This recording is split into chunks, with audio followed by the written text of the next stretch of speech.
So I'm curious about this. So Obama's election changed politics a lot.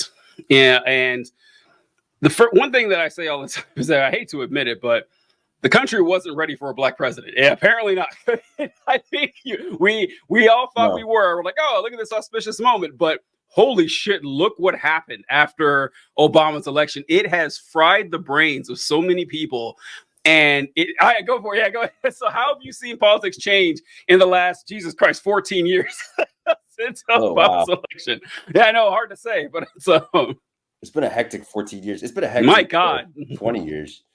You said it. I mean, we thought things would change.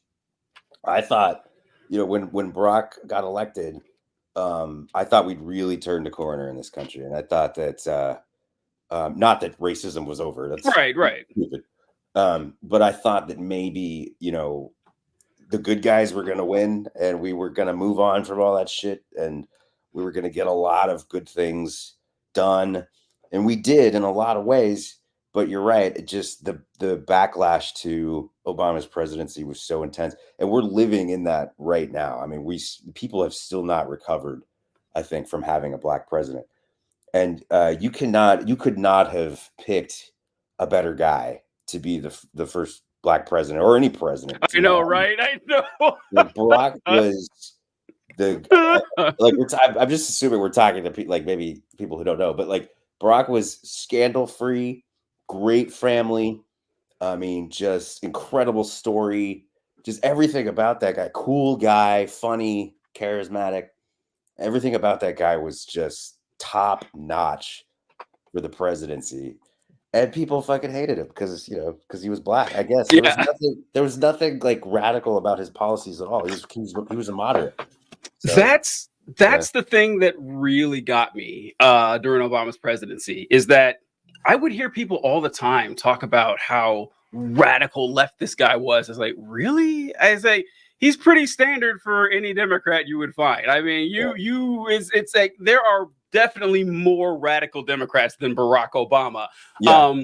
What's the radical part exactly that you're talking? And then just saying insane stuff. I remember having a conversation with a woman at a flea market in Missouri when I was helping my dad does the flea market stuff, and yeah, the flea market is not where you want to go for progressive ideas, in central Missouri. Got to tell you, it's amazing we made it out alive a lot of those times. But this lady was saying that, I just, it really worries me that this guy's a Muslim. And I was like, no, I mean, has he ever stepped foot in a mosque? I don't know. He's been a Christian his entire life. What are you talking about?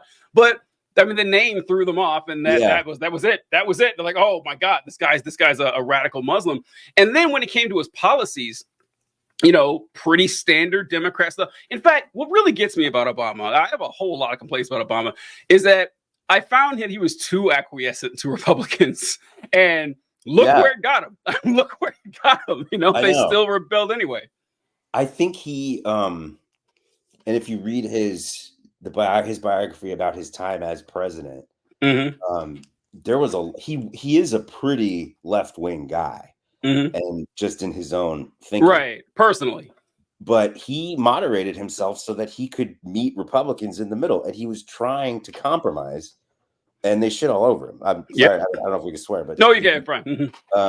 They totally it was brutal, and it's really set the stage for the politics that we live in now. Where I mean, a lot of the stuff, a lot of this disinformation, like the Arab thing, the Muslim thing, that was really the beginning of the Trump disinformation, alternative facts that we're living in now. It really began with the Republicans' reaction to Barack Obama, just making shit up about him that wasn't true. The first one that I remember that went until probably 2015 that this kept going was the fact that Barack Obama wasn't born, or the assertion that Barack Obama wasn't born in the United States. And before the election even took place, he released his birth certificate. He gave it to the news people. And it was then that I found out there are two types of birth certificates. There's a birth certificate and a long form. I have never heard of a long form birth certificate. And then I was in recruiting for the Army for a while. even the military doesn't ask for a long, because the normal one's fine. It works everywhere, but wasn't good enough for Republicans. They some fucking bean counter was like, oh, there's actually a second birth certificate. We need to ask Obama if he has it. It's like, people, you just don't give a shit. Like, you just want to spread this rumor. And that's actually the weird thing is when people talk about, oh, well, Trump, they claim Trump. Well, name one racist thing Trump did. Like, I don't know, maybe spreading the birther thing for like 8 years. He was the primary guy pushing that shit and stuck with it. Even when I remember watching Bill O'Reilly, of all people. I was watching Bill O'Reilly. It was like 2008, 2009. And he was talking about birtherism. And he said, yeah, so a lot of people think Obama wasn't born in Hawaii, but here's a newspaper article from 1961 listing the births at this hospital, and his name is on there. Yeah. So unless you're arguing Obama is some sort of time traveler, I'm pretty sure he was born in Hawaii in the 1960s. And I was like, okay, folks, if Bill fucking O'Reilly says this is nonsense, I think you can get, nope, they still did it. They did it for the better part of 10 years. And it just showed, oh, go ahead. No. I just think it's just hilarious, man.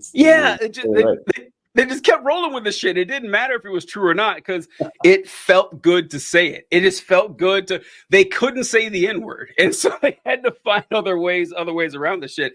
And my God. Oh, go ahead. There's still stuff circulating him around. There's a lot of conspiracies now that he's like pulling, he's behind the scenes controlling Joe Biden. There's still the Muslim stuff. There's still the, he wasn't born in this country stuff. It's crazy. Yeah, it's absolutely crazy. I don't get that conspiracy theory that Obama is pulling the strings on Biden. Like, what does that matter? Like, let's say that's true. Let's say it's true. How does it? You think if Biden was running the show, it'd be any different? Like, you think what is like? Would you prefer Biden to be running? I don't know. Like I love a conspiracy theory that doesn't make any sense. I love it. Like even on its own premise, it just falls apart. And I'll get to that one too. Mask. I like that. That's another one. Like the mask is one that makes no sense at all. But you mentioned how Obama was like, for a politician, like relatively free of like actual controversial shit. And one thing I would always say is, could you imagine if Barack Hussein Obama had 5 kids by 3 different women like Donald Trump? Yeah. How would that have gone down for the 8 years of his presidency? Like, conservatives would have just nonstop been saying shit like, this is a poor example for black children, this, and the breakdown of the black family, that, like, they would have never shut up about it. And Trump, like, oh, well, we're hiring a president, not a preacher. It's like, it's so obnoxious how they're doing that shit. And I had Supreme Court written down here. I'm not sure why I wrote the Supreme Court down. I don't know if you mentioned something about that, but oh, well, doesn't matter.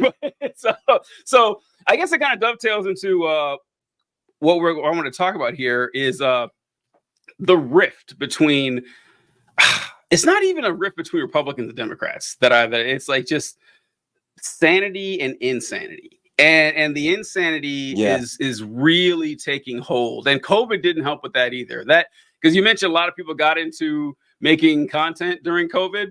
A lot of people got into conspiracies. And